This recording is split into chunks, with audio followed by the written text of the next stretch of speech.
I thought other people wanted to succeed. I don't mean money, but wanted to win as bad as I do. And they don't. That's the first thing, is you have to have a reasonable expectation of them. And the second thing you have to do is be willing to fail every day. I didn't say be a failure, and I didn't say quit. But if you're not making mistakes, you're not going to win long run. The other thing is, we used to joke in the beginning, and you see this in young salespeople, and you probably see it in young apartment managers, although you have really good systems, where they're the first ones to discount price to get the tenant. Well, for a young salesperson, the first one to give on price.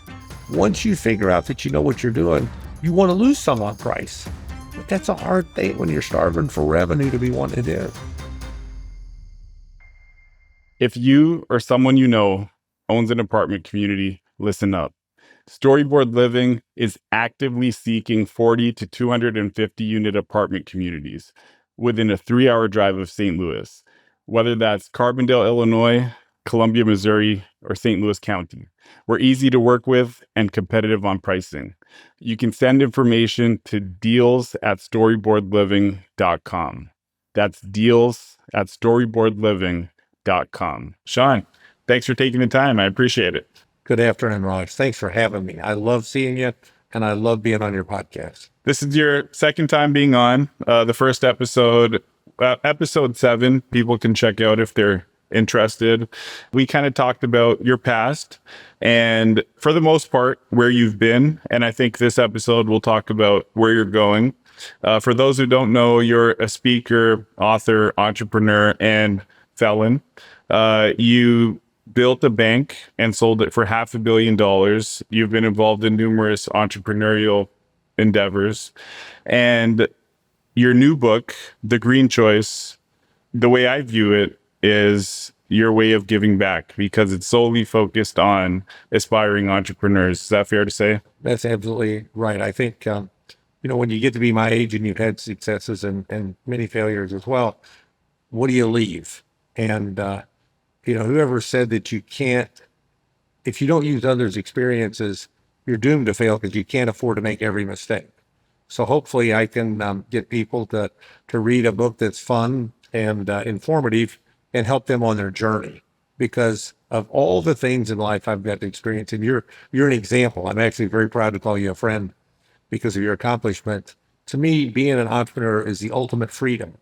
And I think what makes this country great, we talk about freedom, and that's, political freedom, religious freedom, but business and the chance to succeed and the freedom that can bring. And it's not all about money. It's time. When we were in your office earlier and I saw the picture of your children, I can think that I never missed a school event, a sporting event. And that was because I was in business for myself. And so I hopefully I'm helping people on the journey, not only in their entrepreneurial spirit that they will develop, but in their life. Entrepreneurship is something that I think really makes America special. It's one of the first things many people think about when they think of the US. And it's one of the few countries in the world where I think almost, or I would say pretty much everyone has a shot at some sort of entrepreneurial success. Whether or not it happens for them is a different story, but I feel like for the most part, we're playing on a level playing field, at least versus other places in the world. Would you agree with that? Completely agree. In fact, there's an article recently you may have read about the woman from Afghanistan who now is a successful entrepreneur in the St. Louis area. And I do think that's why people risk their life and go through tremendous hardships to get here. And then, of course, being an entrepreneur is not the easy road. And I think we'll talk a lot about that as we talk about the book. Yeah. So the new book, again, The Green Choice, not to be confused with your previous book, The Great Choice, is for newly minted and aspiring entrepreneurs. Can you kind of give some background on why you wrote the book, aside from wanting to give back, and then also who you view as a newly minted or aspiring entrepreneur? Yes. And my thing is that there's not really a roadmap. There's all these courses and books and people talking, but very few people have been as fortunate as I have to put a group together, buy a company, sell for $500,000 in less than 15 years in an industry where growing 10% a year is fast growth, and we grew 80-fold over 10 years. And so that, coupled with the fact that I've seen 10,000 business plans, I can walk into a room to a meeting and kind of know how much money a company's making, kind of know what their sales are. I was in a meeting on Friday, and the two men were looking at buying this company, and I knew it didn't do $1 million in sales. I didn't say that. I just asked a question. I go, you guys have $1 million in sales? They said, no, 750, and things like that. And so you see the things I've seen, you have a perspective that few have. And what I see this book does is it just is a glimpse into the kind of things someone who's thinking about or just started their entrepreneurial journey, they ought to be aware of, because there isn't that perfect textbook. Yeah, you need an LLC, or you need an accountant, you need an attorney and things like that. But that's just a piece, and this, you haven't asked this, and you'll ask me, and I have different answers to different questions, but most businesses fail over their leases. I was not aware of that. I think I've heard that for restaurants, but I would imagine it applies to all businesses. All businesses, because people have this vision of what that original space is. And I love your facility, but I know this isn't where you started. You probably started in your kitchen or your basement. Yeah. Yeah. Well, actually, in my bedroom. And then after that, it was the model unit at an apartment community doubled as my apartment and our headquarters. Right. Exactly. And you just can't walk out of an office, in a Class A space working for a Fortune 500 and start a business and expect it to be the same. So people, they sign leases and they make decisions that are as if they were there. And I know we're going to talk a little more about that subject, but that just blows people's mind when they go leases. And a man came to me for advice recently, and he was focused on the real estate, and he's not in the real estate business. I said, you don't worry about the real estate. There's thousands of places you can go. Now you ought to pay about $8 to $10 a square foot, not 20, but it'll be about 8 to 10. So you'll figure that out, but get your business right. And I always tell people, and this, really what's cool is in your business, people don't think of it this way a lot, but it's always about the customer, the customer, the customer. I spoke about a year ago, and there was a guy who spoke that was unbelievable, the keynote guy, and he'd been at Apple months before. And he said when he was at Apple the whole time, they grilled him on the customer, the customer, the customer. He just recently spoke at Microsoft, and they were obsessed with not the customer, but Apple. You can't worry about what Mills Group does in your world or what another apartment group does. You got to focus on what Storyboard's going to do. And if you do what you're supposed to do and you take care of that customer, everything else is taken care of. But people become obsessed in business because most of us, and even I was in this to a large degree, our formal education in particular and our career is pretty narrow. But when you're in business for yourself, I know you're doing things now you never dreamed you'd do. I mean, you think about all those little things, like you have to worry about insurance on trucks, and you've got things that go on in apartments that, you don't think about. Well, if you're just working for a company and you're leasing, you think about leasing. If you're in operations in an apartment, you think about operations. You're finance, and that's not business. It's a whole paradigm of everything's in front of you and how do you tackle it? It's funny you mentioned that, because just this morning I was thinking, if we just had the structure to take on another 1,000 apartments overnight, I would love nothing more than to just go out and do deals. But there's so many other things you need to think about prior to doing the thing, and consistently building up the systems to keep doing the thing that you really enjoy doing. So before we really talk about that difference between a large organization and a small organization, I just wanted to ask you real quick. You mentioned you have the background that lets you walk into a business and maybe get a good sense on what their revenue looks like. Is that something that came from your entrepreneurial experiences or your banking experiences and just seeing a lot of different customers? Banking. And, it's like, and most businesses are about 10% pre-tax. And, I know if a McDonald's costs $3 million to build, they should make $300,000 a year pre-tax. And, in McDonald's, if it's 4.5 at McDonald's, they're 99% right. So you can just, a few things, restaurants, what their food costs should be, what their labor should be, what their rent. And about any restaurant or retail business, your occupancy should be 7 to 10% all in. So back to the lease. When somebody's going to pay $40 a square foot, you got a problem. Although I have a friend, I have to tell this story because I make a lot of mistakes, Raj. About 20 years ago, a friend of mine, a big company you would know the name of, but not a household name, but a big local company, he leased some real estate and he's paying $40 a square foot. And I said, Tom, You can go 2 blocks down the street and pay 20. He goes, Shaun, I'm selling at $800 a square foot. My total occupancy is 40. That's 5%. He's below the 7. So I knew his margins were good. And you have to understand those kind of things. And most business people, they don't have that exposure to all those things. And that's an advantage I had from banking. And I have to say this, now I'm going to come back to it. I've seen at least 10,000 business plans, and guess what? None of them showed they were going to fail. And all of them at some point were going to make money. And that's not reality. And so what I'm trying to do, and not in a negative way, actually in a positive, encouraging way, is to tell people this is a gut check. These are things you have to be aware of, because most people out there that are going to help you have some incentive for you to be in business, which is not always the best thing. I told somebody the other day, I said, I used to say 35 years ago, I would say, if you're not making 100,000 a year and a company car and taking trips, to conference on the business, you should be it. Now, if you're not making 250, you shouldn't. And I'm talking even a small business, because the guy that's company was doing 750, he's taking out 176. If that's worth the aggravation. But to make, $75,000 a year, there's a lot of things you can do and not have to stress. And I know you're a young man, you're strong, but there's a lot of stress in there. Yeah, I 100% agree with that. So when someone's looking to start, or if somebody's interested in becoming an entrepreneur, aside from stress and paying attention to their lease when they get there, what are some of the things you think they should be looking at, thinking about? Well, there's two key things. The first one is you should do something that you're passionate about, but you should have experience. And if you don't have experience, then I would say you take like a window of time and you work 2 jobs and you literally learn what you want to do. There's a great story in the 50s about a guy in New York who was a life insurance salesman, and he hated it, but he was really good. He wanted to fly fish. And so he took his summer, because in those days, the summers were slow, not today where you never get a break. And he went, instead of fly fish himself, he was a guide for a couple of months. And after doing that for 3 years, he can quit selling life insurance. And this was, 65 years ago. He was hitting a home run as a fly fishing guide. And he did what he loved and he made money. And I tell people, if you do what you love, it's never work. If you're after money, you'll get money. If you're after time off, you'll get what you want if you love it. But if you don't love it, there isn't enough money in the world.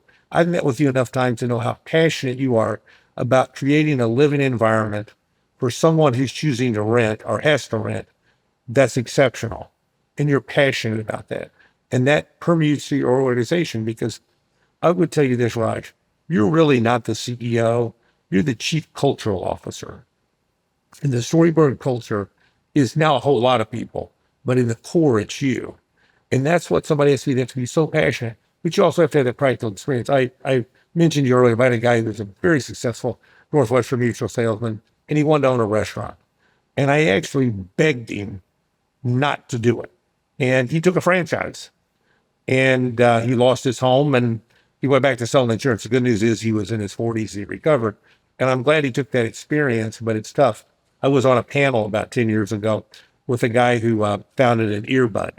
And he told the story that he and his partner went to their wives, and they both had saved about $200,000. They said, we've developed this product and we really believe in this. This is now almost, 18 years ago. It's when they first started getting popular. And their wives said, we'll support you for 1 year. And so they started on April 1st. Of course, October 1st, he had no sales. January 1st, he had no sales.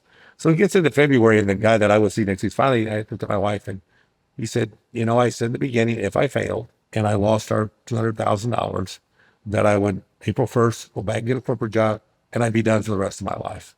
And he goes, I promise you, that's what I'm going to do. On March 31st, they had their first sale, and they made $1 gazillion, but it isn't what they planned. And I think Eisenhower said it best. And I have to tell a lot of your generations that he wasn't just a president. He was, the commander in chief of the Allied forces in Europe. But he was never in a battle. He never had a shot fired at him. But he was a planner. And he said, I drafted unbelievable plans because he was well educated, well schooled. But he goes, I knew the minute the first shot was fired, those plans were worth nothing. And that's really what a business plan is. You go through all this macerations, you come up with all these things. But once you've got to make payroll, as I say, it's easy to get paid. It's hard to make payroll. Once that first payroll hits, or, you've been in sales and you don't have to worry about collections or underwriting the credit. Or you've been in operations, you're not having to worry about sales. And that's why a lot of businesses, and these are things I tell people talking about before that is partnerships are tough, but some of the best ones I've seen is where you have a sales and a finance guy or a sales and an operations gal, where the people complement each other. They're not the clones of themselves. So the second half of what I tell people is after you find something you're passionate and you have experience in, or you can gain it, is surround yourself with good people who will hold you accountable and know what you don't know. And you can get that really cheap because it isn't like you have to pay McKinsey and Company or somebody, but there's a lot of retired people for virtually nothing will be an advisory board. And I did that in the beginning where I paid them $50 a meeting in cash. Back in those days, you could take your significant other to dinner for $50. But, it's being able to pick their brain. And maybe one of them has sales experience. Maybe one of them has industry experience. But people who know things you don't know, who will tell you what they think. And then in your management, as you add people, you don't want yes people. And I had one of the best people I ever had around me was a woman who was an HR person. And in the beginning, worked for nothing. In the end, we were able to pay her, for her time. She could interview you and she'd walk in and say, Shaun, you should hire Raj. Here's these 7 great things, but here's 2 things. And guess what? You're not going to like them. And you have to learn to figure out how to manage around them because you can't change them. Her line was, tigers don't change their stripes, leopards don't change their spots. And so all of us want to change, especially in relationships. We want to change that other person. Well, in reality, we can't. Can they modify a little? Yeah, but can they change? No. Her theory was, you as the manager, owner, CEO, you figure out how to deal with it. And I was able to do that with her guidance. And I had unbelievable success. And so it's getting those people, because people that are different than us, lots of times we really can't adjust to their way of thinking. We want people like us because it's easier. But that's not what gets you the best result. For a lot of folks that are kind of coming from larger organizations and starting their own business, they're going to start off small. For them, usually, they're going to start off small. They're going to wear a lot of hats. So they may be that HR person, they may be the salesperson. And if they don't have a partner, maybe they're their operations partner as well in the beginning. It's easy to talk about it, but how do you think someone can prepare for that kind of shock of just having to do so many different things versus being in a silo if you're coming from a corporate setting? Well, I start back with this. In a corporate setting, it's a third planning, a third process, and a third execution. In an entrepreneurial situation, it's about 10% planning, 10% process, and 80% execution. So the first thing is focus on being good at execution. Then, and I draw a map of a stair step. And to me, I call that infrastructure. And as you grow a business, you want to grow it northeast, and we talked about that in other ways. But it doesn't work that way with infrastructure. You don't have the exact, you want to add 200 apartments. You don't have the exact infrastructure today that you need. But as you add them, that's what I call the flat part. And then you have to make the investment, either in people or money or something, and you build another step. And for a period, you have more infrastructure, then you have sales, revenue, apartments, whatever the matrix is, and then you go past it. And I wrote, it's in my first book, but probably the best talk I felt I ever gave in my life was talking about my then biggest failure. And I may have mentioned on your last podcast, Hold in Depth, but it's where I lost $1,547,000 in one weekend over infrastructure. I had underinvested in IT for too long. And then I made the investment, which is IT, it's anything. It's any capital investment, or even humans, because humans, you don't just hire somebody today and they change your organization tomorrow. I waited too long, and then I made the investment. And I thought when I made the investment, be there, and that step was flat, and I was 2 steps up. And you have to first execute, and then second, constantly reinvest. And for people like myself in particular, that infrastructure investment's the hardest thing, because I'm a finance guy, so I'm looking at cash flow, and I like earnings. I didn't say suck the earnings out. That's a whole other topic we may touch. But you like earnings and all that, but you have to constantly reinvest. And I learned this from my family years and years ago. They were in the motel restaurant business. And in that business, in the corporate world, they tell you every 7 years, you have to redo a hotel. How often do you have to redo an apartment complex? I would say every 15 years, it would be 15, 20. So the easy thing, because I know you buy these properties of the people who don't, they suck the money out. And what the smart people do is if it's 7 years and they know it's going to cost X dollars, every year they do 1/7, 1/7. So you get that subject, they have it, they did it all at once. Or they don't borrow it all and over leverage. And you get your opportunities because people don't do that investment. By the same token, others get. So you have to be committed to investment, and that's hard to see when you got bullets flying at you, because that's literally what you have. Making payroll. People showing up. We used to the office that I was in for 4 years was in North St. Louis. It was crime. I loved it because no salesperson ever showed up at my office. You never had anybody cold call you. They came to see me. They wanted to do business, but we would go to hire women in particular, and they talk to their significant other, their spouse, or their parent, or whoever. We'd hire them on a Tuesday like today, and next Monday they wouldn't show up. And at 10 o'clock, HR would call them, they'd say, my family just doesn't want to drive there. You don't think about people not wanting to do that. I was talking to a senior executive at Panera a few months ago, and they said before COVID, they pay $10 an hour, and a lot of their people work 30 hours by choice. They were trying to make $300 a week. Now they pay 15, and guess what? Those same people work 20. So they have a reduction in labor, not by something you would think, not a logical reduction. People's behavior. It's like a friend of mine who has a very successful home inspection company, a large one, and he has a challenged child, his fifth one, and so she was a dishwasher at an Applebee's. During COVID, she was making, I don't know, say $490 a week. During COVID, she got 600. When COVID came, she didn't want to go back to work because it's like, why? And the dad said, you have to. You as a business person, just assume if you pay a fair wage, people are going to show up, but they bring their gambling problems, their alcohol, their pot, their drugs, their significant other, their children, all those issues with them. And I've said for 30 years, I should have been a psychologist and then got a finance degree, because your business is more psychology than anything. That makes a lot of sense. And it's kind of in line with what I've heard from a lot of other folks regarding managing people is using different styles of management or different forms of communication, depending on the person, the position, whatever the case is. All these things, all these concepts, I think come through experience, through self-education. But when you're first starting out, your focus is on trying to bring revenue in. Your focus is on trying to put together a product or service that people actually want. So thinking about all these things at once may be overwhelming. Would that be a part of kind of your analogy of building up the system? You're also building yourself up as an entrepreneur as you go versus feeling overwhelmed and trying to be everything at once in the beginning? All those things, but really how do you eat an elephant one bite at a time? It's having, what are your goals and objectives? And it's constantly, it's looking at them every day. It's almost, you turn your computer on, that's your screen. These are the 20 things I've got to do, the 7, the 10. And it's that constant educating yourself and commitment. And I know you're committed. President Reagan said, it's a recession when your brother-in-law is unemployed. It's the depression when you're unemployed. Well, it's a commitment when you're signing on the loan, when you pledge your house, when you bet your retirement savings. That's different than the employee who comes and goes. So you've got that, you made that commitment. And in order to do it, you have to constantly challenge yourself, and you really have to learn to delegate. And that's going to cause you problems. I gave myself an F when I was 25 years old, and I got promoted to a management position. And I was managing men and women who were 30 years older than I was, and I was horrible because I micromanaged every one of them. And so 4 years later, when I bought my first bank and I went out there, I gave everybody enough rope to hang themselves. And I said, don't ever lie to me. And as soon as you have a problem, come tell me.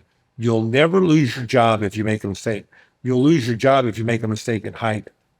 And that's a very hard thing for us, the humans, to do, is to let go.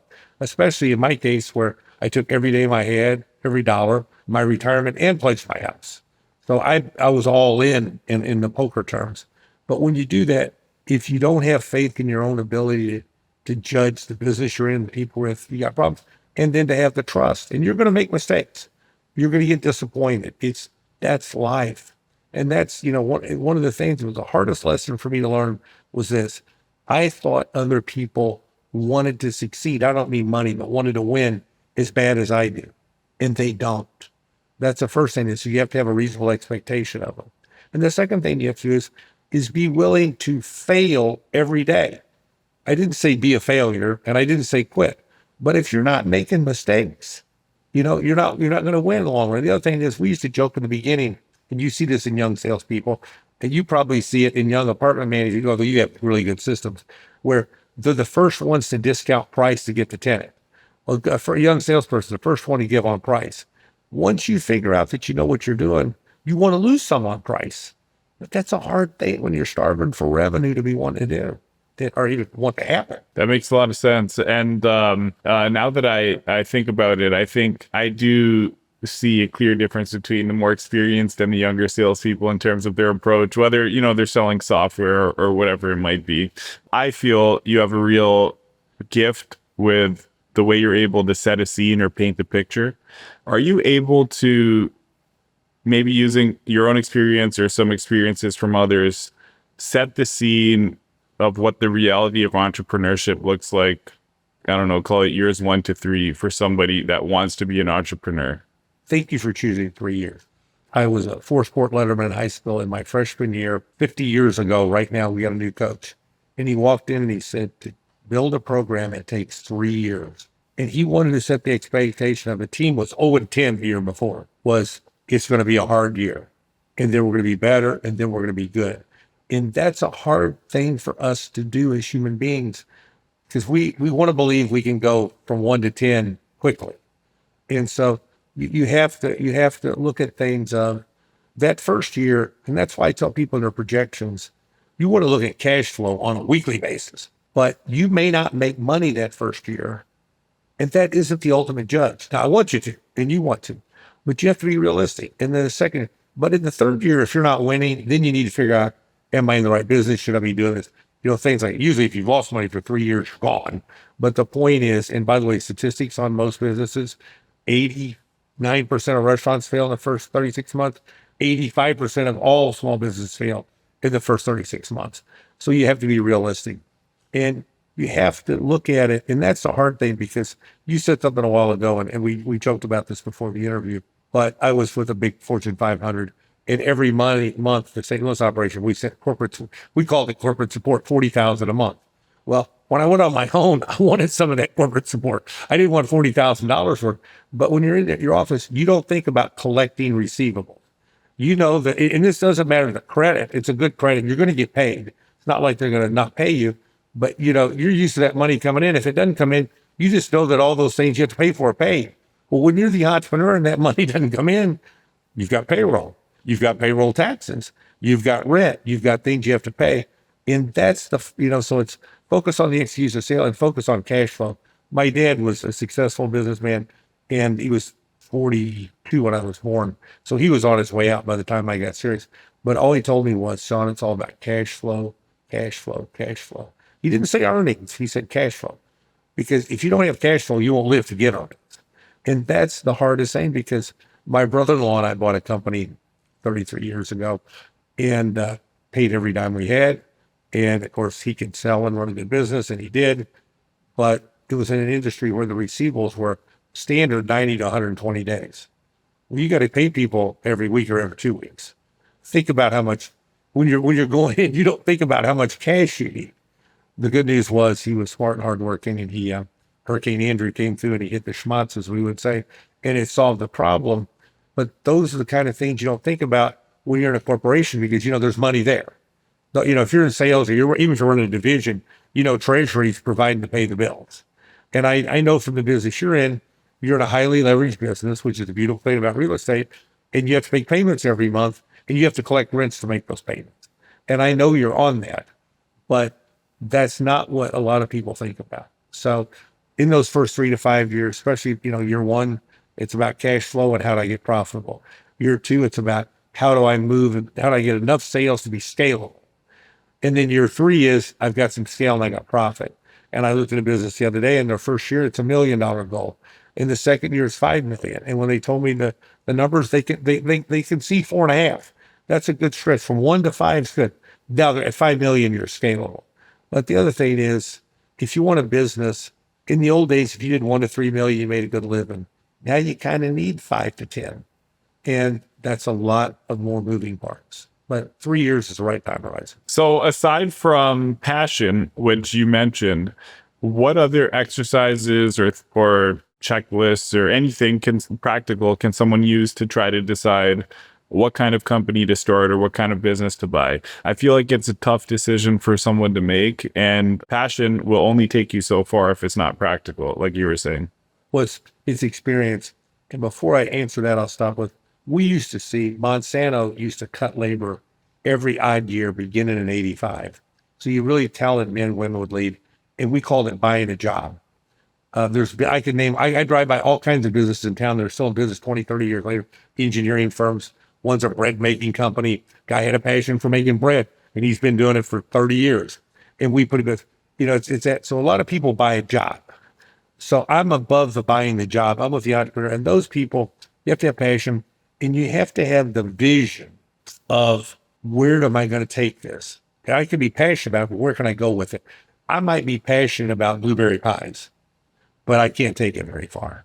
So now I have to sit back and say, how can I be passionate about foods or that? And then where can I take it? And the next thing is, before I would ever leave my career, as I'm doing this, I would go out and find at least three, but really more like 5 to 7 men and women who could mentor me and could help me. Because I'm going to ask you a question. How many mentors do you have? I only have one formal mentor relationship. The rest of them are very informal, but all very experienced people. And there's also people I've never met who I would consider mentors as well, if we're including the internet and things like that. You have to have the ability to say, this is passion. I'm practical at it. These are the people I know can help me, and this is how I could scale it. And if you do it in that order, and you don't, some of those people, like you say, you don't even know them, you don't have to see them, but you have to know what you don't know, and you have to know where to get what you don't know, and you have to know where you can go get it easily and sometimes very quickly. I have to say, I use YouTube a lot for answers, and I use Google for about every answer. But you'd be surprised how many people sit there and think about how can they do it themselves. And I'm talking about people who are very technically capable. They know, but you have to use those things. And now with AI out there, there's just a whole new world of things you can do. I was talking to a guy the other day that had a business, and he was talking about how AI would prospect for him in a way. And went through it, and I'm amazed. If people can see us, they would sit there and go, there's that look on my face of, oh my gosh. But those are the things you have to do. But you have to think about that before you ever leave the mothership. And you have to line it up. Because if you haven't had those conversations, if I were to start a business at January 1, the next 90 days, I'd be doing nothing but talking to those mentor types and doing things like that. Because again, back to what I started off with, you can only make so many mistakes. You only have so much time. And that's another thing I want to say about entrepreneurs. They generally don't value their time. And you and I have the same number of hours a day. And if you look at some very successful people, I'm not talking very, they tend to statistically, a high percentage of them need less sleep. If you read a lot about it, you'll find out. But the point is, you still only have 24 hours. And you can't not, but I told the guy the other day, I said, he was starting a business. He's down in, near Sykeston.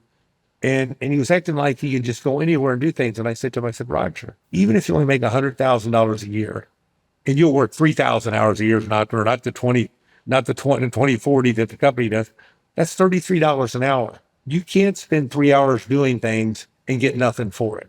And I would say you want to value your time even more than that. And you want to be back to that young salesperson. We don't mean young in age, we mean young in experience. That won't price right. You got to have the gumption, as my grandmother would, to say, I want you to pay me X. And if they say, why? Well, my time is worth something. Because if people don't respect your time, you should do this. Because I respect everybody's time. I got here 8 minutes early. The world is run by people who show up and on time. On that topic of time, when you're starting a company, you don't see an immediate payoff for a lot of the work you do. Like you mentioned in year one, there's a high probability you may not be profitable. So if someone is used to, let's say, getting paid hourly, how can they make that mindset shift in terms of, changing your thinking from that immediate payoff to maybe the payoffs down the road? Well, I think that's the hardest thing people do. And I've seen it in architects. I saw it in engineering. In fact, I wrote this in the book. These individuals came to me years ago, and I knew them socially through a non-for-profit, right? People with a really good company in town. And they were all, and this is some years ago, they were all making 125,000 a year. They all had very nice luxury cars, and they had beautiful offices. And they came to me for a loan to start with them. And the guy's name was Jerry. And they were literally moving across the street to a nice office building with new furniture, buying themselves new company cars, and wanting the same salary. And I looked at them and I said, "You're going to bleed red ink." I go to the engineers, the first engineers I put in business from Monsanto. We sit down early, and I think people back to planning. The early planning was they sat down with us and they said, "Here's the work we know we've got." And this company's really large guy. They probably have 100 engineers here in town. And these were 3 men and a woman. And they came in and they said, "We figured out that we can live on $85,000 a piece. We can live on that." That wasn't what they were making at Monsanto. And that's the kind of sacrifice you have to make. They cut their personal life down, no different than the guy, the earbud guy, whose wife said, "I'm going to support you. You got 1 year." You've got to get it to where I can get by on 85, because you can't be making 200 and pay yourself 200. Very, very, very few people walk out the door and all else is equal. Now, the other thing is, I think if you go with that mindset of I can live on 85, I can use Class C space, I can drive a used pickup truck. Now, of course, they did the smart thing and they put number 9 on your truck and number 21 on my truck, number 37. So when people see the trucks, they thought, "Wow, they're huge," but they only had 4 trucks. But some things like that. But then what you do is you set a culture, and this is back to what I said, your title is Chief Culture Carrier, Chief Culture Officer, is of we're not extravagant. And by the way, big companies aren't any more extravagant. I mean, the first thing InBev did when they bought AV was get rid of jets, you know. But it's those things of I ran a public company. I never flew first class because there's no place in the country I went that I needed. You know, and if I ever fly first class, it's overseas, and that's personal. That's not business.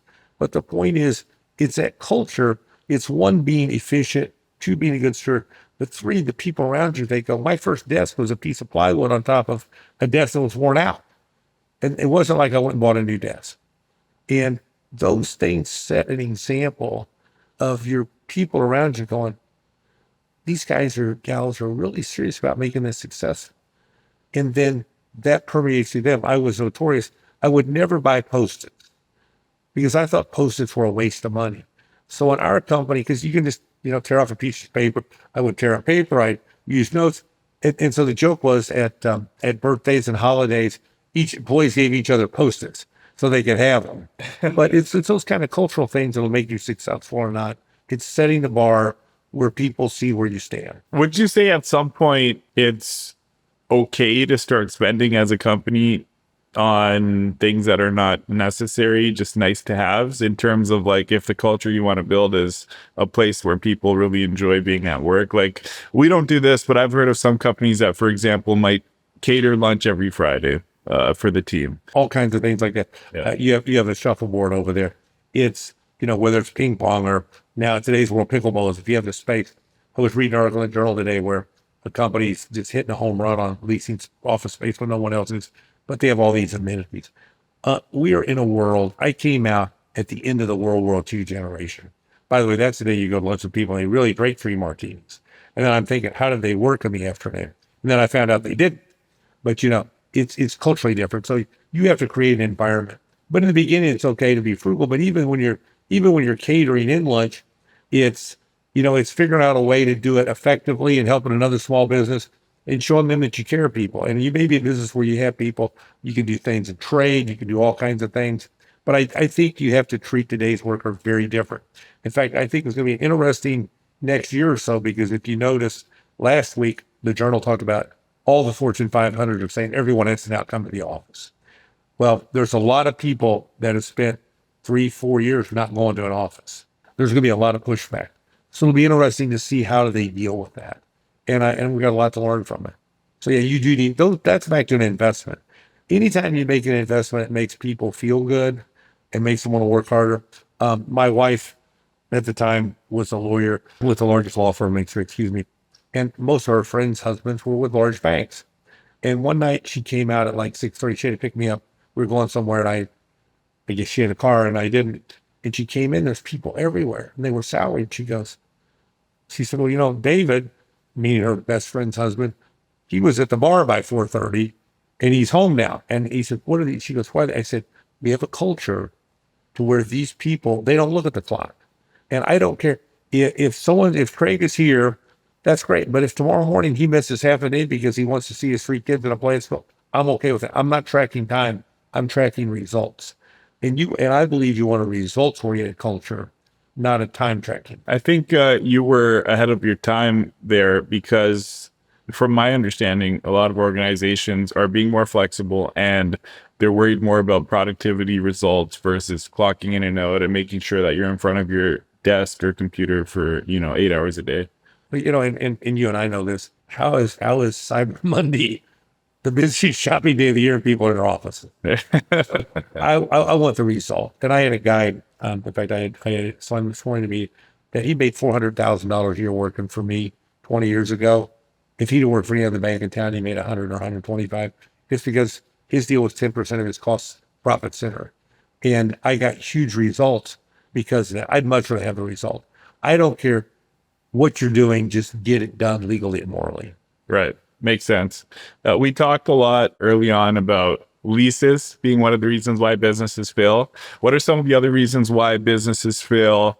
And then can we expand on the leases so that we have some actionable insights, maybe for folks who are going through that at the moment? Most business people are not finance people. And so you have the left side, the balance sheet, the assets. You have short-term assets, intermediate term, and long-term assets. On the liability side, you have current liabilities, intermediate liabilities, long-term liabilities, and equity. And people tend to misfinance things. And they get a line of credit. They get a $250,000 line of credit. They start off, well, that's really there to support receivables, and maybe inventory if you have inventory. But they go buy a bunch of office furniture and computers and a few vehicles. They finance them on a line of credit. And they chew up most of their line of credit. And then you owe them $100,000. You call and say, hey, I can only send you 50 this week, but I'll send you the other 50 in 2 weeks, and they're out of money. You need to, so that's a very common, they miss the FF&E and the vehicles that should be financed 3 to 5 years. By the same token, you buy this building and you make improvements to it. That's a long-term asset. That's a fixed asset. You used to have long-term debt, but it's because they've never had that balance sheet experience, probably had very little or no accounting. And so they don't understand that, you can't finance receivables over 20 years and you shouldn't refinance a building with 90-day money. And so that's a very, very common error that people make. And then it's just understanding the cash cycle, of when you get money, even if your balance sheet's right and you're borrowing it right, is that, wait a minute, I have to pay all my payables are 14 days and everybody pays me in 45. That means I need 3 times my payables in cash or borrowing ability. And salespeople truly don't really think about that till they have to, till they look around and go, oh my gosh, how do I make payroll? And then they make a huge mistake of they don't pay their 941s, and that's expensive money. And, they start doing things. Toro used to, every year when I worked with a large bank, had me come to their annual dealers conference to explain how valuable taking discounts were. People don't even know to ask for discounts. And I know you ask for discounts.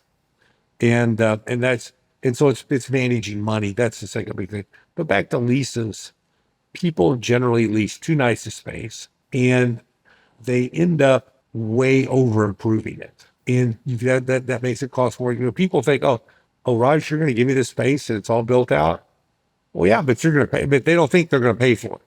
They don't understand that there's a cost. It's not like you're a nice guy.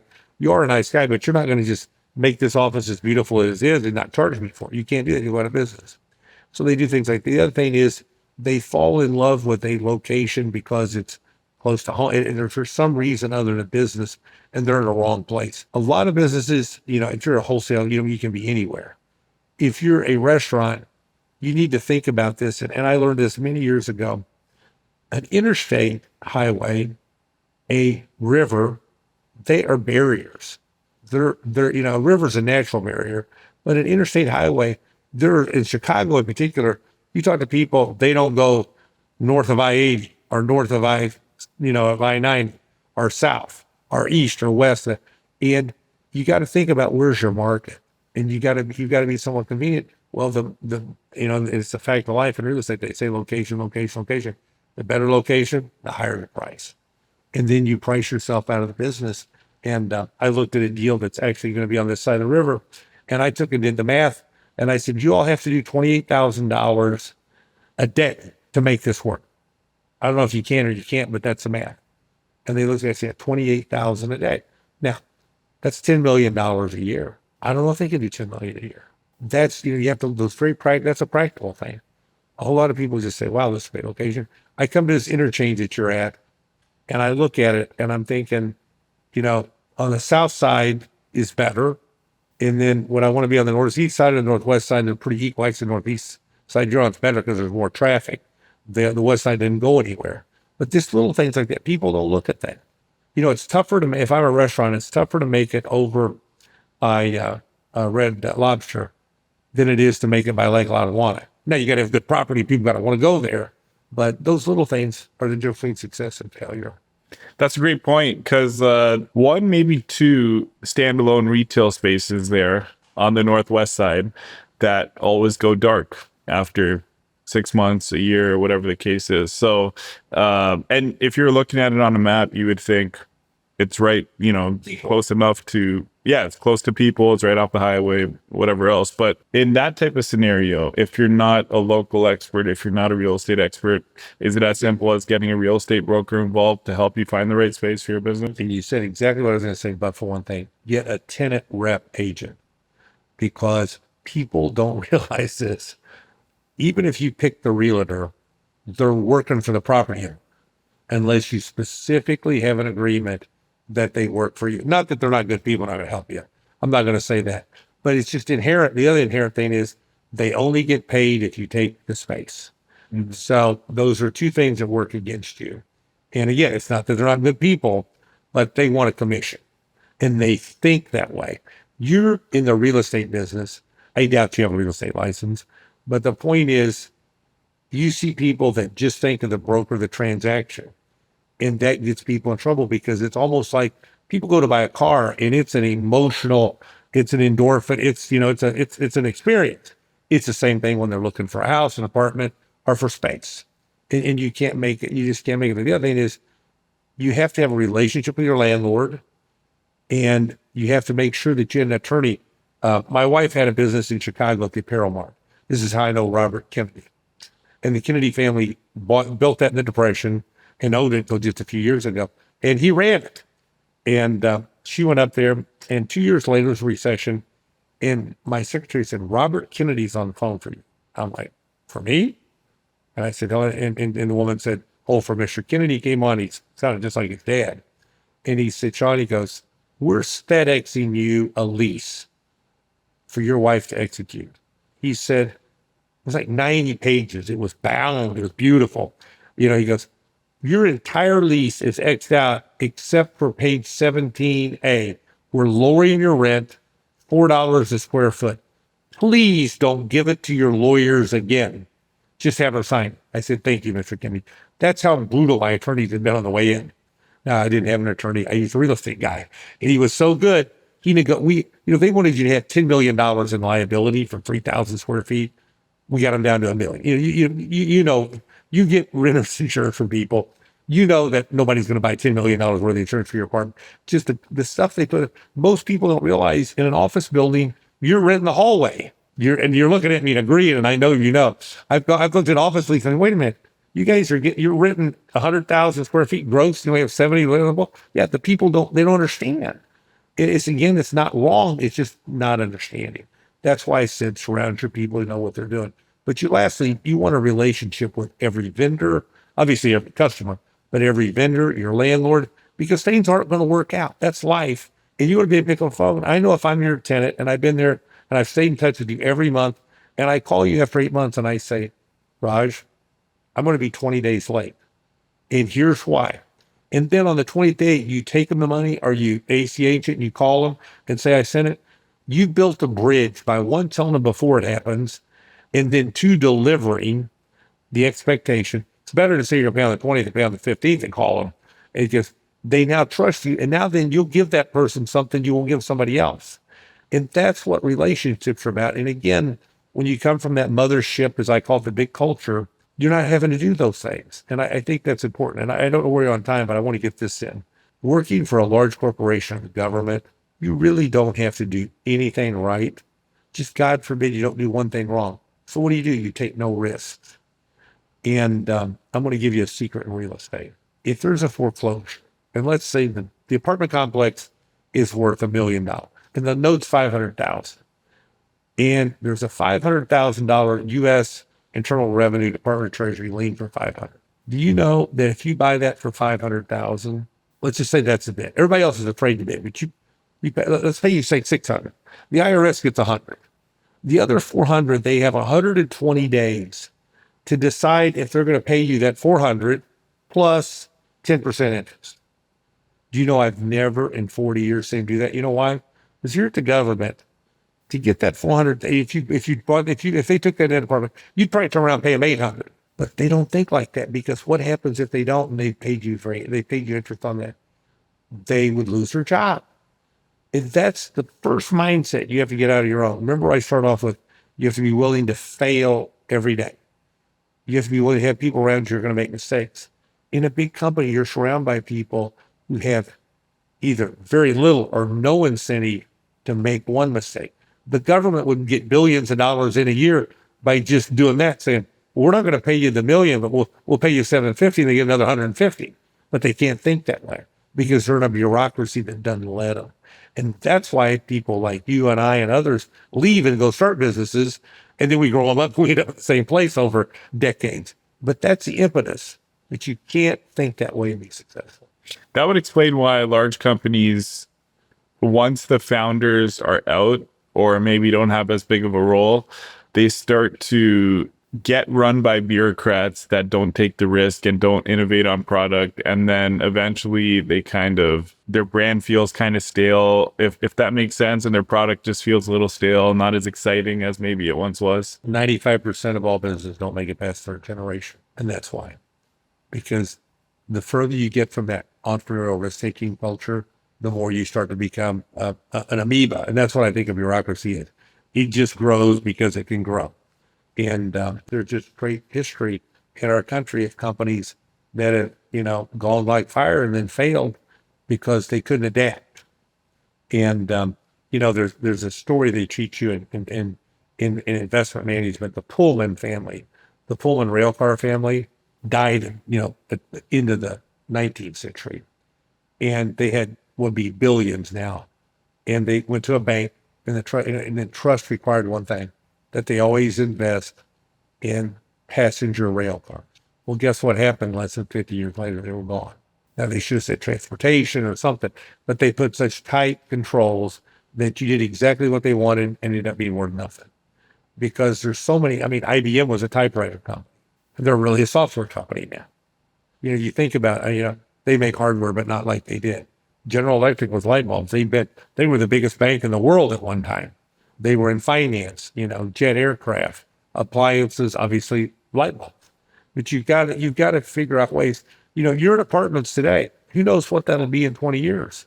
There's always going to be apartments, but there'll be some hybrid of that out there that you might be in that you never even heard of today, much less thought of. Yeah, or it could even look like going from acquiring to developing instead, or something like that. Some sort of iteration or evolution. Or diversification. Yeah. You've got, as an entrepreneur, you have to get up every day and look at it as a new day, a clean sheet of paper. Because one, you can't dwell on your mistakes. And two, you have to be attuned to every opportunity out there. You can't take everyone because you don't have the resources.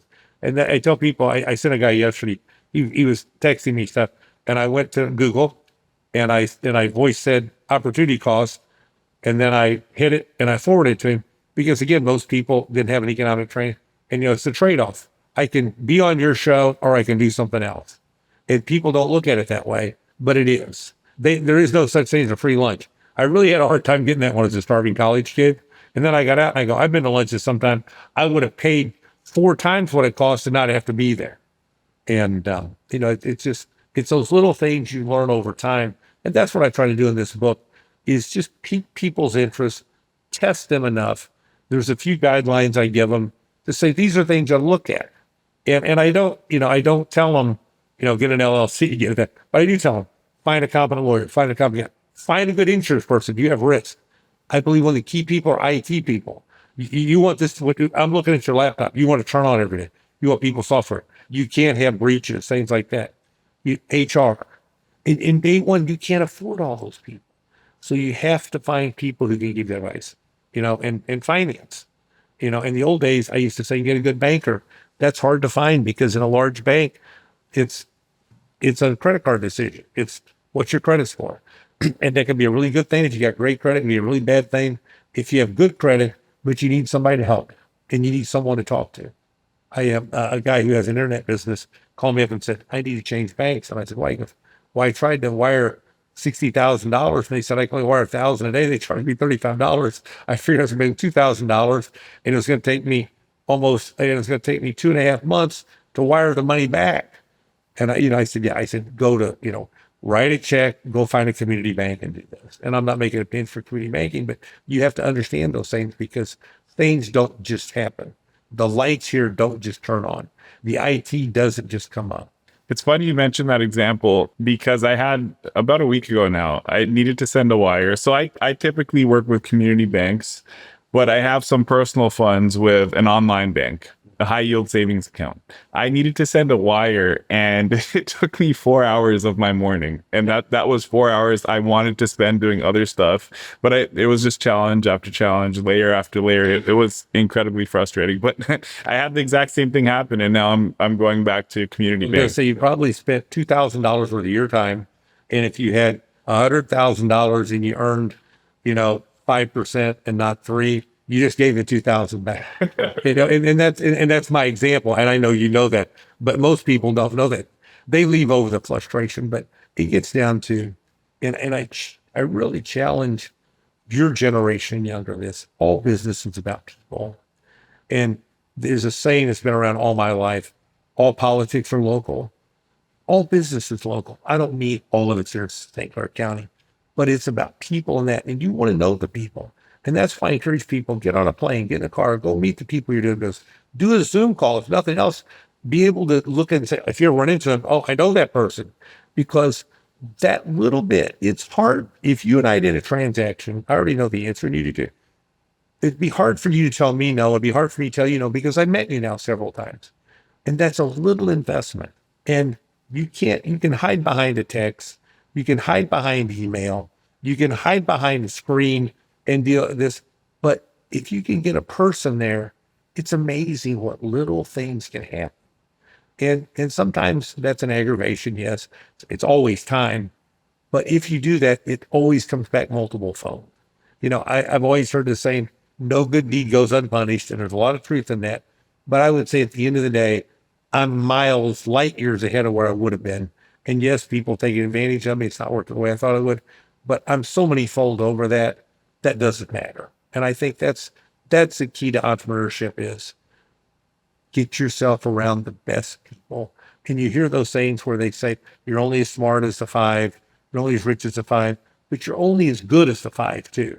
And they don't have to be smart or rich. They have to be additive. Because there's people would say weren't smart, but they have such vast knowledge in a niche.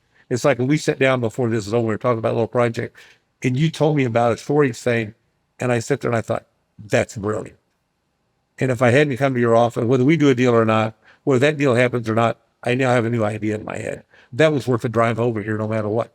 And you couldn't have planned for that. It just happens. I want to be respectful of your time, Shaun. We've been chatting for about an hour. We like to end each show with what we call a hole-in-one. Just your greatest piece of advice that you can give someone that they can implement in their life or business today. Do you have a hole-in-one that you can share? I know you've given us a lot, but if you have anything else left in the tank. Well, unfortunately, I always have too much to say. And before I give you that, thank you for having me. I love your show. I appreciate being on it. I really respect the things you're doing, the team you built, the people you surround yourself with. Thank you. And I would say to everyone, 2 things is my option. One is, if somebody says, well, do all the things you don't want to do before 9 a.m. because your day's a lot better. Number 2, do something every day that makes you uncomfortable and you'll be really successful. That's a great piece of advice. Thank you so much, Shaun. Really appreciate it. Thank you, Raj.